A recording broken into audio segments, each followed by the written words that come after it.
ngunyan. Anainot, pirming nanginginutan. Always number one. Always number one. DCGB 729 kHz. Enot sa Bareta. Enot sa Gabos. Ang DCGB, aktibong miyembro kan kapisanan ng mga broadcaster ng Pilipinas. Ang oras sa Bilog na Nasyon, 3 minutos, makalampas ang alas 12. Ipinipresentar kan Radyo DCGB ang kabilugan kan mga baretang kinalap kan pinagsarong puwersa kan News Center asin Mega Force Patrol. DCGB Bareta alas 12. DCGB Bareta alas 12. Mga pinakahuring pangyayari sa Kabikolan, sa nasyon asin ibang parte kan kinaban. Iba Bareta na ngunyan. DCGB Bareta alas 12. Ngunyan ang sa inyong tagapagbareta. Marso 18, aldaw nin Miyerkules, marhay na udto sa Indo. Ako si Morgan para sa DCGB Bareta alas 12, kaibanan man si Gina Ritter Lee. Diyos maray na udto tabi sa Indo Gabos.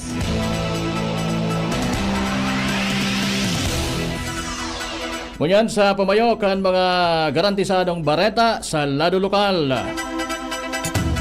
Magayon Festival 2026 kansilado na sigun sa gobyerno probinsyal kan Albay. Ang desisyon pinag-uruyunan kan mga department heads asin sanggunian dahilan kan pinagkakahampang ng mga krisis kan probinsya. Beat Co-op da mapartisipar sa gigibuho na transport strike sa aga asin sa Marso 20. Coast Guard District Bicol pinagpautob ang no statutory documents and certificates, no sale policy sa gabos na mga sakayan pandagat sa Rehiyon Bicol. 720 million metric tons din basura posibleng makolektar sa taon 2031 sa Rehiyon Bicol. DNR Bicol nangapudan nin pagtarabangan kaibahan ang komunidad. Headlines kan mga bareta sa lado nasyonal. Manufacturers nangako na dai mapaitaas nin presyo sa masunod na 30 dias. House Justice Committee tinugutan na ipadagos ang VP Sara impeachment hearing maski recess na ang Kongreso. 61% kan municipal mayors apektado sa anti-political dynasty bill kan Kamara. Senado inaprubahan ang resolusyon na mag-aging una sa Korte sa Pilipinas ang Pinoy bago isuko sa ibang nasyon. Bareta sa ibang nasyon, Israel nagadan ang saro sa mga halangkaw na lider kan Iran. Sa lado ning sports, Gilas Women dinaog ang Colombia sa FIBA Women's World Cup qualifying tournament. Ngunyan sa mga detalyes kan mga garantisadong bareta sa lado lokal. Ang baretang ini hatod sa Indukan. Leon Extra Strong Beer. Bangis sa sarap. Bangis sa sulit. Pinal na napag-uruyunan kan gobyerno probinsyal kan Albay, sanggunian panlalawigan ng Albay, asin mga department heads kan probinsya na kansilaron na ang selebrasyon kan Magayon Festival ngunyan na taon. Sa entrevista kan DCGB News kay Albay Provincial Tourism Officer Dorothy Colye, alagad na sa pagpreparar na sindakan na tauna na dakulang selebrasyon kan probinsya, napagdesisyonan na kansilaron na ini darakan mga krisis na pinagkakahampang arog kan nagpapadagos na pag-umento sa presyo kan produktong petrolyo asin ang nagpapadagos na kalamidad kan Bulkan Mayon or aktibidad kan Bulkan Mayon. Pinaglinaw man ni Colye na ang desisyon bako solamenting inako kan gobernador alagad sa ginibong paghururon kasubanggi naghagad man siya nin abiso asin suwestyon sa mga miyembros kan sanggunian asin pamayo kan mga departamento kung sain dagos ng pinagdesisyonan na daina mo na ipagpadagos. Sinabi ba kan opisyal na ang lakdang mauwot na makatabang pa sa pondo kan probinsya tangani mapo na or mapanuan ang mga pangangaipuhang partikular na sa duwang krisis na padagos na pinagkakahampang. Ang baretang ini hatod sa Indukan. Artresin Joint Supplement. Bumabagal ang galaw dahil sa joint pain at arthritis. Mag-Artresin. Tinawan linaw kan Bicol Intercity Transport Cooperative or BITCOOP na daisin na mapartisipar sa pinagpaplanuhan na transport strike sa aga, Marso 19 sagkod 20 ngunyan na taon.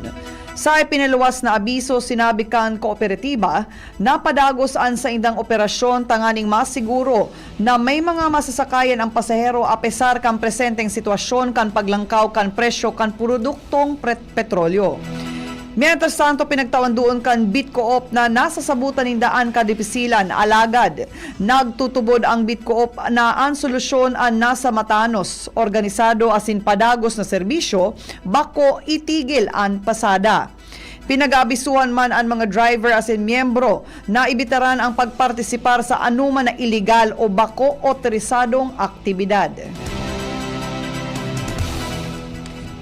Pinag-implementar na kan Coast Guard District o CGD Bicol ang no statutory documents and certificates no sale policy sa Rehiyon Bicol matapos ang direktiba kan Philippine Coast Guard Maritime Industry Authority asin Bangsamoro Maritime Industry Authority.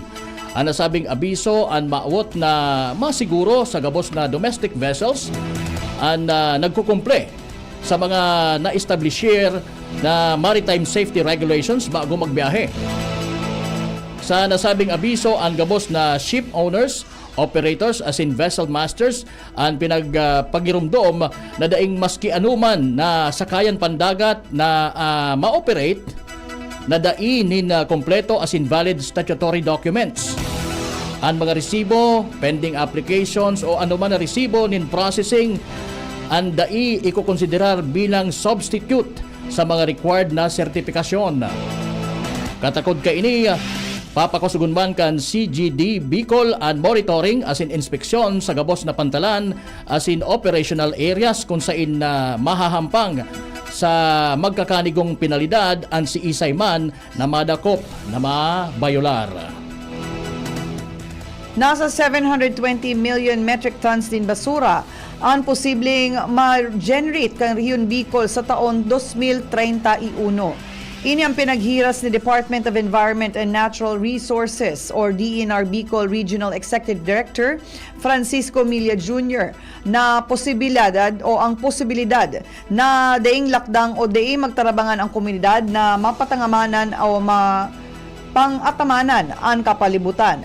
Pinagtawan doon kang opisyal na ang kolektibo asin sarabay na paghiro sa pagiging responsable sa basura ang dakulang solusyon sa hagyat na pinaghahampangkan kapalibutan.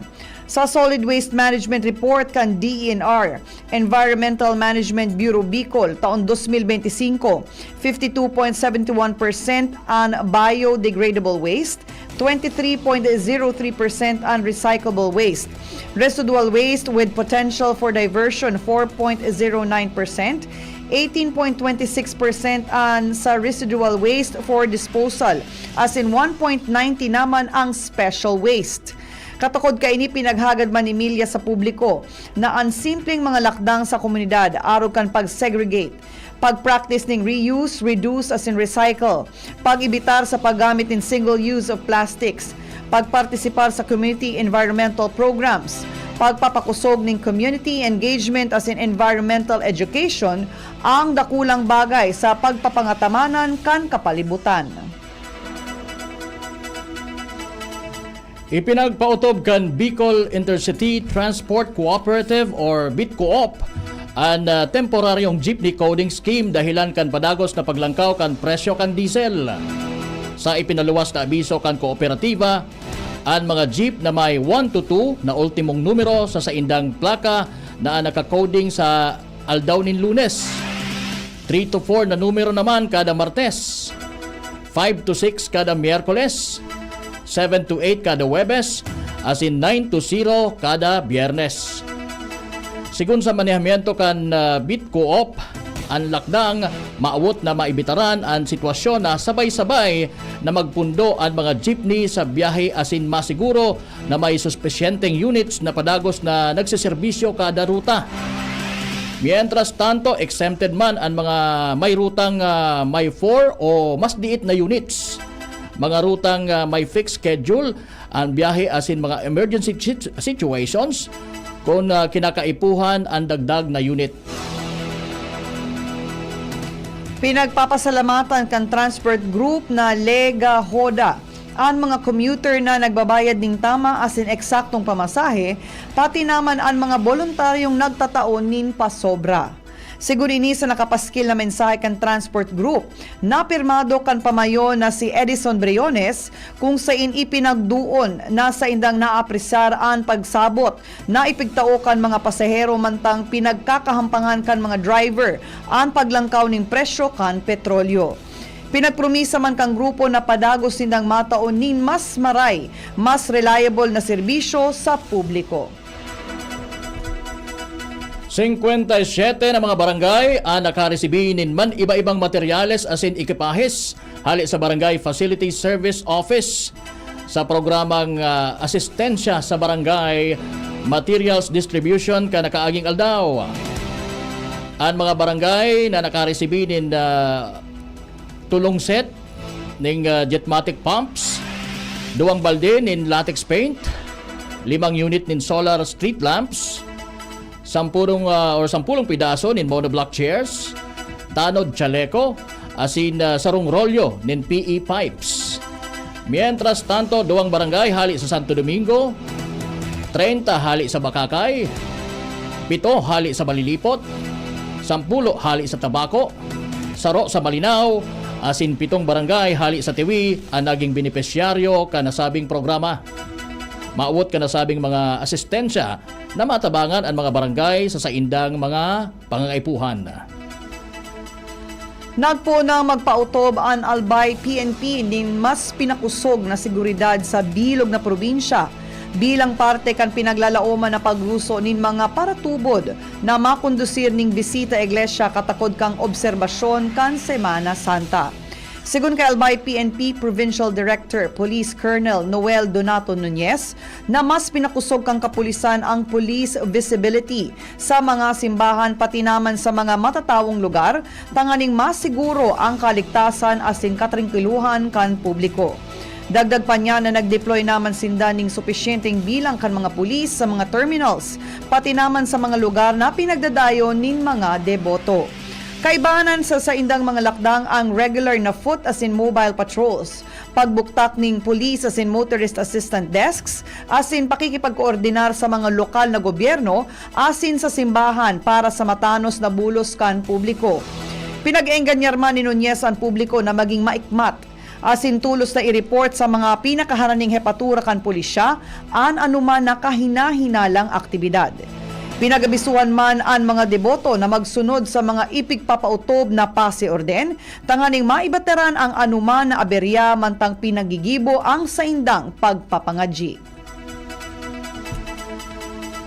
May 5,850 pesos na animal bite treatment package and PhilHealth Yakap members hali sa dating 3,000 pesos. Sa ipinaluwas na abiso kan PhilHealth Bicol, katakod kan Rabies Awareness Month, sakop kan serbisyo ang rabies vaccine, rabies immune globulin, local wound care, tetanus toxoid asin anti-tetanus serum, kaibanan man ang antibiotics asin supplies arog kan syringe, alcohol, pati na antiseptics.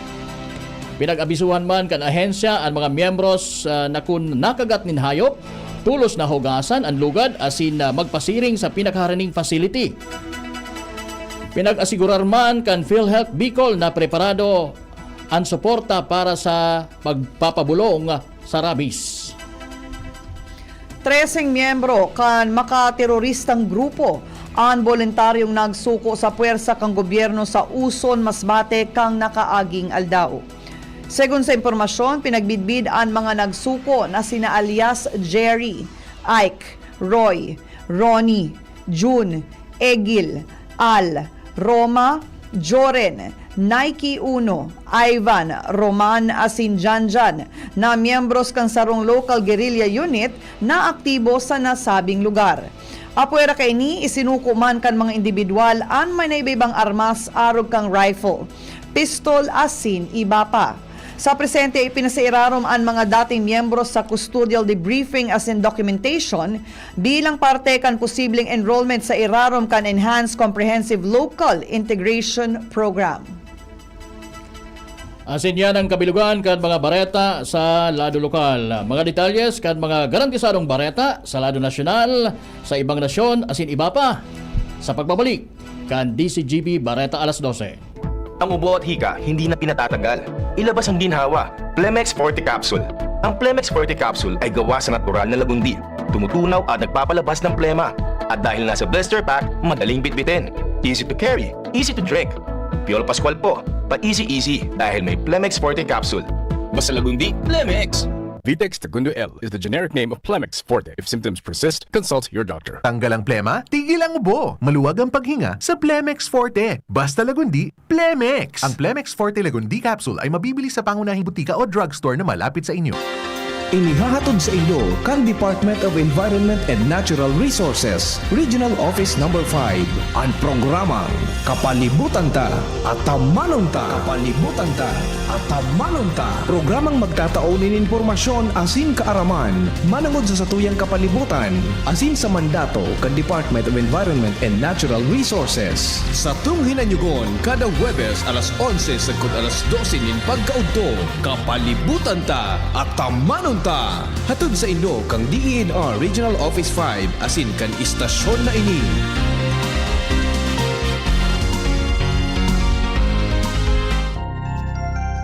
Come to the Metro and you will find everything you need. So keep this in mind. Something sporty. Something smart. Something homey. That's just the start. Whatever you beat is whatever you style. It's here at the Metro. It'll be worth your while. There's something for you. Something for you. Something for you at the Metro. There's something for you at the Metro. Uy pre, si Rudy ito. Dalhin ko lang si Bunso sa health center. 3.5 months na kasi. Nakaschedule para sa third visit. Libre lang ito pre. Ngayon nga maliban dun sa pentavalent vaccine, OPV at PCV, tuturo ka na rin si baby ng IPV na dagdag proteksyon laban sa polio. Sabihan mo rin yung iba nating kumpare na pabakunahan na ang kanilang mga anak. Tandaan, wais pag kumpleto ang bakuna ni baby at ang wais ay laging ligtas. Paalala mula sa DOH Bicol Center for Health Development. Bakunang angat, serbisyong dapat. Sa presyong abot kaya at matapat. Lahat ng yan, nasa Rabvax. Nakagat o nakalmot ka ba? Huwag mag-alala. Rabvax Animal Bite Center ang inyong kaagapay para sa pinagkakatiwalaan, mura, ligtas at siguradong proteksyon laban sa rabies. Bukas po kami 8 a.m. to 5 p.m. mula Lunes hanggang Sabado, 8 a.m. to 12 noon naman every Sunday. And on holiday, pwedeng-pwede pati walk-in. Ang aming mga branches, Rabvax Legazpi, R&R Suite, Sagmin, Legazpi City, near Aleco. Rabvax Ligao, in Barangay Tuburan, Ligao City. Rabvax Tabaco, beside Siga Hospital. Rabvax Iriga, in front of Yusan Iriga. Rabvax Irusin Sorsogon, malapit sa Irusin District Hospital. And now open, Rabvax Masbate, along Municipal Road, Barangay Kalipay, Masbate City. Rabvax Pilar, Rabvax Castilla, Rabvax Piudaran, and Rabvax Cubao Metro Manila. Like us on Facebook. Maging bakunado at protektado. Piliin ang alagang Rabvax. Wala kang di malalampasan pag may tiwala sa sarili. Tagay na sa swabing lasa at hagod ng Tanduay Rum. 170 years nang naniniwala sa tibay ng Pinoy. Ang tunay na matibay, may tibay Tanduay. Drink responsibly. Tunay ang tibay mo, kaya Tanduay ang tagay mo. Drink responsibly. Matapos ang ilang taong paghihintay, muling ibinabalik ng Ako Bicol Party List ang taunang paghahanap ng pinakamahuhusay na mag-aaral sa larangan ng akademya, pagiging leader ng mga kabataan at serbisyo para sa bayan. The search for the 10 outstanding students of Bicol. Kung ikaw ay kasalukuyang naka-enroll sa anumang kolehiyo o universidad dito sa Kabikulan, nasa 3 taon para sa mga kumukuha ng 4-year course o 4 na taon para naman doon sa mga kumukuha ng 5-year course. May magandang scholastic record, pinagkakatiwala ang leader ng mga organisasyon at nakikibahagi sa mga gawaing pangkomunidad. Magpa-endorso na sa inyong school head at baka ikaw na ang isa sa mga kikilalaning pinakamahusay na estudyante sa buong Kabikulan. Over 820,000 pesos ang mapapanalunan sa The Search for the 10 Outstanding Students of Bicol. Interesado ka? Makipag-ugnayan na sa inyong school head o bumisita sa opisina ng Ako Bicol Party List, second floor, Embarcadero de Legazpi. Para sa iba pang impormasyon, mag-iwan ng mensahe sa opisyal na pahina ng Ako Bicol Party List, TOSB 2026. Pwede rin tumawag o mag-text sa 0968-293-5193. The search is on for the 10 outstanding students of Bicol. Attention! Attention! Mga parantabay, may marhay na bareta! Ang DZGB nasa cellphone na! Yes po! Madadangog na ang DZGB sa saindong mga cellphone. Sa katuyuhan na mas lalo kamong mapagserbihan, asin dagdag na konvenyensya sa saindong gabos, ang DZGB. Pwede nang ma-access sa paagi kan sa indong cellphone. I-download lang sa saindong mga Android phone ang DZGB app sa paagi kang Google Play Store, asin Apple App Store, asin hanapon ng DZGB Live. I-install sa saindong gadget, asin malinig nindong madadangog ang DZGB. Libre po ini. DZGB. Number 1 na, may Facebook Live pa. Ngunyan, may DZGB Live app na. O, ano pang pigahalat nindong mga paraan tabay? Download na!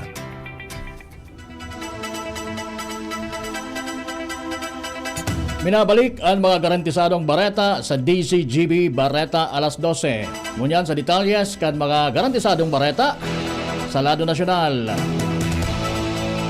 Piglalaoma na mantinido ang presyo kan mga panginot na barakalon sa nasyon sa laog kan masunod na 30 aldaw matapos kumpirmahon kan mga manufacturer na kaya nindang mantiniron ang presenteng presyo sa tahaw kan padagos na tensyon sa Medio Oriente. Inisigon sa pagtiripon na ipinaapod ni Trade Secretary Maria Cristina Roque kan Marso 16 sa sobra 21 na manufacturers kan mga produktong arog kan dilatang sardinas, tinapay, bottled water, instant noodles, kape, dilatang karne, sabon, asin kandila.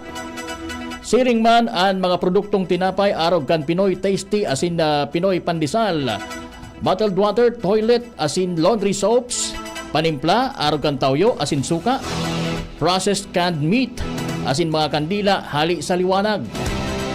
Base sa pinakahuring suggested retail price bulletin na ipinaluwas kan Pebrero taong 2025, saklaw ka ini ang kabiliguan na 197 shelf-keeping units.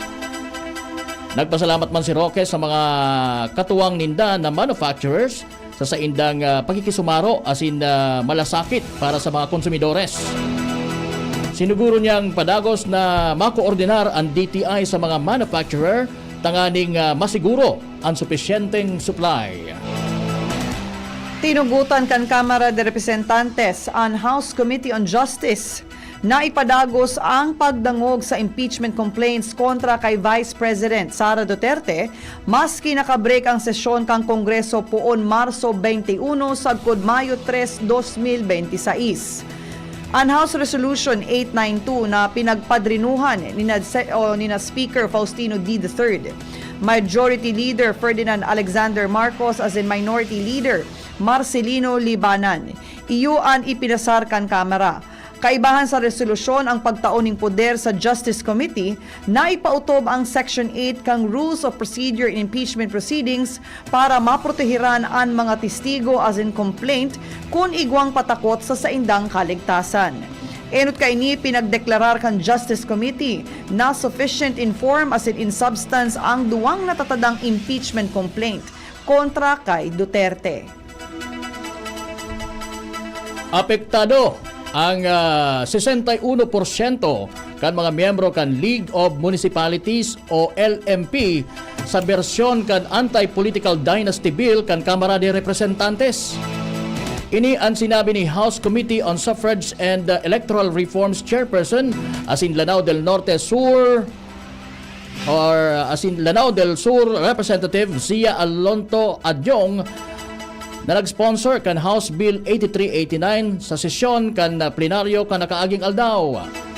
Sigon kay Adyong na sa 1,493 na munisipyo, 917 ni mayor ang apektado sa bersyon kan Kamara na nagbabawal sa second civil degree of affinity or consanguinity Sa irarom kan propuesto, mabubuksan ang 5,613 sa 9,852 na elective position na pugol ngunyan kan mga political dynasty. Sigun kay Adjong, ang serbikan House Bill na importantihon dahil natawan nin aktual na definisyon matapos ang 40 taon kung ano ang anti-political dynasty. Ikadua, dainang konsentrasyon sa sarong lokalidad na pwedeng mag-agom, magtugang, magurang asin aki o lolo asin apo na sabay-sabay na maserbi. Tinawanin doon ni Adjong na ang propuesto bako sarong stand-alone solution sa electoral problems ka nasyon. Inaprobaran kan Senado ang sarong resolusyon na nagmamawot na tugutan ang mga Pilipinong pig-aakusaran nin krimen sa ibang nasyon na may kamawotan na tugutan ang mga Pilipinong pig-aakusaran nin krimen na enot na magsumitir ning legal remedy sa mga korte sa Pilipinas bago ipairarom sa jurisdiksyon kan mga international tribunal arog kang International Criminal Court or ICC. Naipasara ang resolusyon matapos ang nagkamirang amendments. Kaibahan ang pagsalida kang terminong extraordinary rendition sa mga magiging mas malinaw ang kakakulangan. Tulong senador ang kumpuesto ni Riza Hontiveros, Kiko Pangilinan Asinba Makino ang nagboto kontra sa resolusyon. Ang resolusyon pigsumitir matapos pangaranan kan ICC prosecutor sina Senator Bongo Asinbato de la Rosa bilang mga co-preparators kan kasong crimes against humanity kontra kay dating presidente Rodrigo Duterte. Nangapudan ang Ibon Foundation na magpautob ang gobyerno ng wealth tax asin bawasan ang nagkapirang lokal na proyekto para maprotektahan ang mga Pilipino sa epekto kan oil price shock dahilan kan nagpapadagos na tensyon sa United States, Israel asin Iran. Sigun kay Ibon Foundation Executive Director Sunny Africa, makatabang ang pagtangkas kan VAT asin excise tax sa petrolyo para mapaigihan ang gastos kan mga namamanwaan asin mapakusog ang paggastos kan mga consumer. Tinaawan doon ni Africa na kaipuhan nin mas malinaw na sistema kan gobyerno para matabangan bako sana ang mga tios kundi pati ang middle class na apektado kan pagtaas kan presyo kan petrolyo. Ipaniliwanag man kan opisyal na ang wealth tax na saro sagkod 3% sa yaman na lampas sa saro sagkod 3 bilyong pesos pwedeng makatipon in 500 sagkod 600 billion pesos sa laog ning sarong taon. Pinahimutikan kan Department of Budget and Management or DBM ang pahayag ka nagkapirang kongresista na delay ang pagpapaluwas ng pondo sa nagkapirang public works project. Segun kay DBM, dai pigpipendyente ang pagpapaluwas ng pondo mantang dai man sinda nag-iimbento o nagigibo nin mga bagong regulasyon na wara sa ley. Nagkaigwa ning pag-amyendar sa nagkapirang locally funded infrastructure projects kan Department of Public Works and Highways na nagresulta sa pagbabago kan nagkapirang proyekto na orihinal na nakapalaman sa National Expenditure Programs. Kinaipuhan man na magsumitir ng formal na request sa DBM para mailuwas ang pondo, kasabay ang kaipuhan na dokumento asin mga project prioritization bago i-release ang Special Allotment Release Order. Tinawan doon kan Budget Department na dai pwedeng magpaluwas ng pondo para sa proyektong dai pa pigre-request kan implementing agency. Bareta sa ibang nasyon, ipinag-orgulyo kan Israel na sa indang nagadan ang saro sa mga halangkaw na leader kan Iran na si Ali Larihani. Pigkukonsiderar na siya ang panghenot na security official kan Iran na pinakamakusog na decision maker. Si Larihani ang pinaka-senior official kan Iran na nagadan kasunod kan pagadan kay Supreme Leader Ayatollah Khamenei. Kaibanan man sa nagadan kan Israel si Ghulam Reza Soleimani ang namamayo kan Basij ang pinakatatakutan na paramilitary force sa Iran. Sinabi ba ni Israeli Prime Minister Benjamin Netanyahu na padagos nindang pigpapaluya ang pwersa kan mga lider sa Iran. Dahil digdi matatawan ng pagkakataon ang mga namamanwaan kan Iran na mag-alsa kontra sa gobyerno. Sa Bareta Nyato sa lado ng sports, natapos na ang kampanya kan Gilas Pilipinas sa Women's sa FIBA Women's World Cup Qualifying Tournament. Dinaog nindaan Colombia sa score na 74-59 sa kawat na ginibo sa Astroballe, Lyon, France. Dahil ang digdi, mauli ang Gilas Women na daing ginanahan. Magigirumduman na kan Domingo, dinaog sinda kan South Korea kaya nawara ang tiyansa ninda para makaabante sa World Cup. Nagbida sa panggana kang team si Casey De La Rosa na nagrehistro ng 25 puntos asin 19 na rebounds mantang may 21 na puntos si Sumaya Sugapong. Sigun kay Gilas Women Head Coach Patrick Aquino, nasa rong ondra an makapagkawat sa nasabing torneo kung sain dakol na adal sindang nauukdan.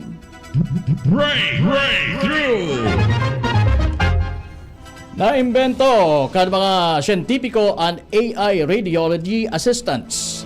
Sarong sistema na nagagamit ng artificial intelligence tangani tabangan ang mga doktor, partikular na ang radiologist na mag-analisar ng medical images aron kan X-ray, CT scans as in MRI.